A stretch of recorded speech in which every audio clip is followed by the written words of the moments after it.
Bourbon Barkeep.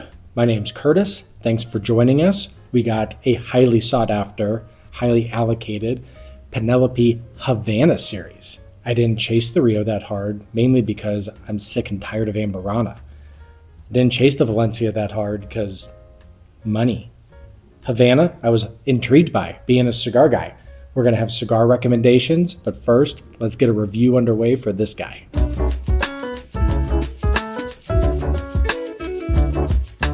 Have you ever wondered what a warm Caribbean night would taste like? Well, apparently the guys at Penelope did, and they were like, we're going to pump out maple syrup and rum finish bourbon. And I was intrigued by it. I am a cigar guy. We've done some cigar pairings in the past. If you want to take a look at some of those episodes, this one being a rum finish, I was like, boy, am I intrigued. Was I a little alarmed by the maple syrup finish? Slightly. Not going to lie to you, slightly. This guy coming in at 93 proof, a cool $80. Got a 4-year-old bourbon in here, according to the website. Finished in Caribbean rum casks for 1 year, and then maple syrup casks that they got from Buddy the Elf for about 1 month. 1 month, is it going to be too long? I don't know. Then, when we get to the mash bill, this is definitely going to sound familiar to you if you've seen any recent episodes. This is going to be a 4-strainer, 74% corn, 16% wheat, 7% rye, and if the math adds up, I believe 3% malted barley. If that does a little tickle in the ear hole, that's because this is actually the same as the wheated bourbon mash bill, which is very alarmingly similar to their just straight bourbon mash bill, just at a higher proof. Was this the wheated bottles that didn't make the double cask finish? I don't know. You draw those conclusions. Not a conspiracy guy, and I'm pretty sure I'm making a mountain out of a molehill.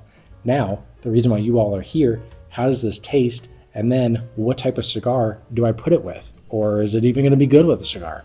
The answer is definitely yes. But let's get this on the nose.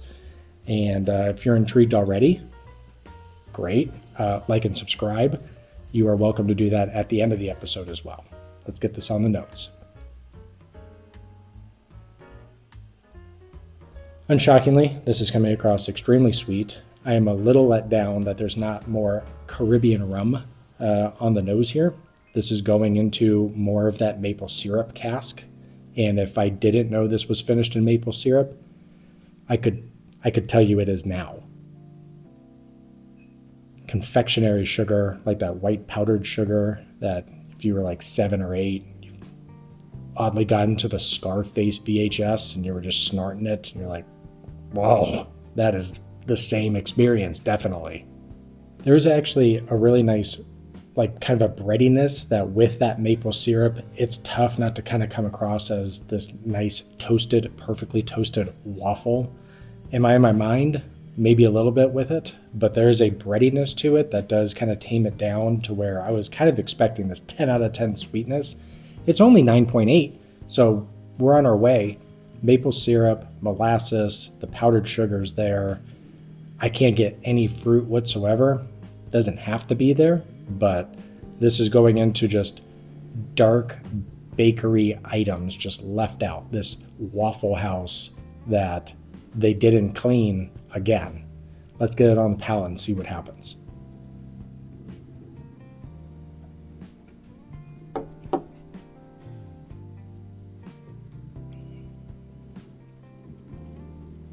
Man, you would have to really be searching for that rum, which I am, to be fair. Slightly disappointed in terms of the amount of rum. It does come out in the finish a bit more. A lot of maple syrup up front, that molasses and that caramel and that honey. I mean, it's just a wave of sweet liquids. As it just sits on the tongue, this is the tasty note that I've never gotten before, but this actually tastes like diabetes. I'm going to have a problem if this bottle is finished in the next year. And now I'm kind of questioning, should I have bought this? Now, realistic tasty notes, even though diabetes I feel like could be in the running for that. A little bit of raisin. It is overpowered by this maple syrup. There's a nice oiliness to it. I wouldn't say it clings to the tongue that well, but there is a velvety silky softness that you are usually only treated with on Valentine's Day. Now you can treat yourself with that velvety, silky sweetness on a daily basis. Well, at least 16 or 17 times, depending on how heavy you pour. I'm going to dive back into sip 2. I feel like that's when, rubber really meets the road, if you will, or the maple syrup really meets the palate. So let's do sip 2 and get a little more out there. The diabetes continues, so that's awesome. This actually, it kind of tastes like one of those pre-made cocktails. Like there's this like really amped up sweetness to where you're like, is this like trying to be something else? And I don't mean that in a bad way, that it just kind of tastes almost like a cocktail. I do wish that there was more rum. That was kind of the point of me buying it. So if you were looking for more of this rum heavy influence, I would steer you more towards the Old Elk Island cut. That is absolutely delicious, but it's also $130. So there's that piece to it. But heavily influenced rum on that one. This is going to go more on that maple syrup side. I think that waffle kind of continues. This just kind of nice toasted baked good. Allspice is in there, but it is very dominated by this like powdered sugar, maple syrup. So as promised, cigar pairings. Love a good cigar. I do try and keep the prices reasonable and definitely very findable for you all. Is it as hard as hunting down a Jack Daniel's 14? No, nothing is at this point. But I want to get some to where you can walk into almost a gas station and find hopefully one of these sticks. So I'm going to bring those out, tell you why, and we'll go from there. We got the cigars. Let's plow through these guys. I'll give you a few tasting notes. I guess we can still call it a tasting note, a little price, and we can go from there. Now, when it comes to pairing cigars, you can go kind of like for like to where light cigar, maybe you want to go with, a little cream in your coffee. Not a bad idea. But this one, I think it goes to this amped up sweetness to where I would want to offset it. I would want to go into more of an earthiness or a nuttiness. I steer away from the pepper, but I would want some type of spice to it. So none of these are going to be Connecticut's. These are all going to be medium to full bodied. These are all going to be highly gettable, and I feel like decently priced for what they are. First one we're going to go with, the Brick House, the Natural. I think the Maduro would do just as good here. I do not think the Connecticut would. So if you are beginner to novice when it comes to cigars, I just go with this guy. This is going to run you $5 to $6. This is a Toro size, pretty large size for the newbie. And for $5 to $6, the smoke's even and a quick, easy draw.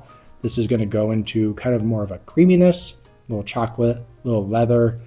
For $5 to $6, you're not going to get a ton of depth, and that's really not a bad thing, especially when you're talking about kind of a simple bourbon. Next up, the Rocky Patel Cameroon wrapper.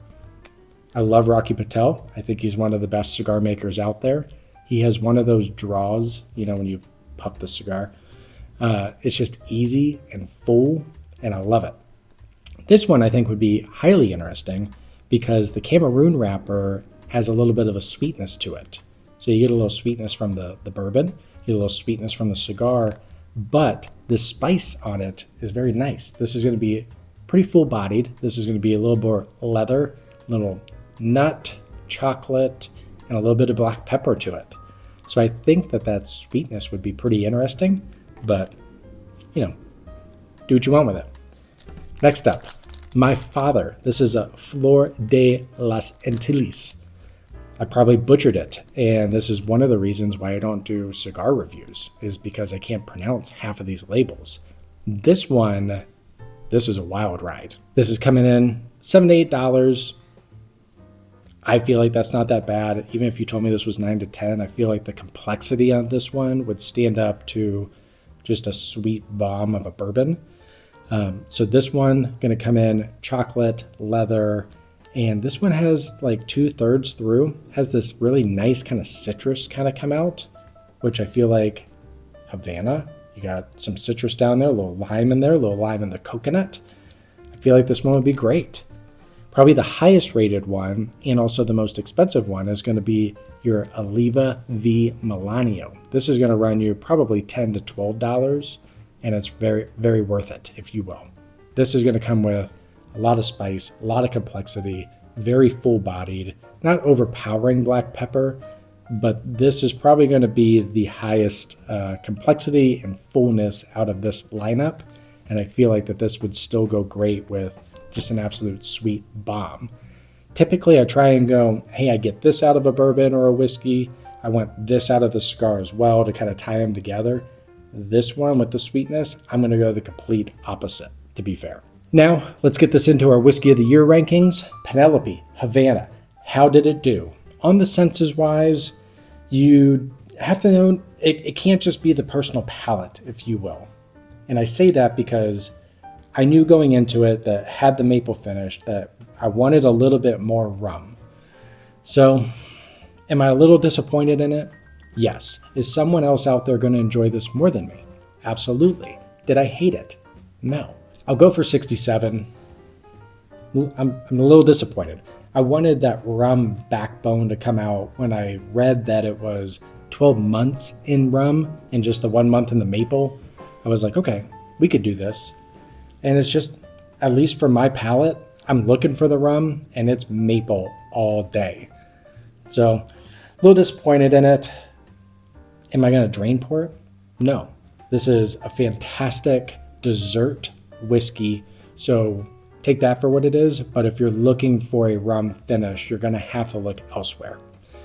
Bang for the buck is something that we do here. Now, we said it was $80. Did I get my $80 worth? You could take age, you could take finishes into consideration. What was the experience like? Would I pay more? Would I pay less? And I would pay less is the problem.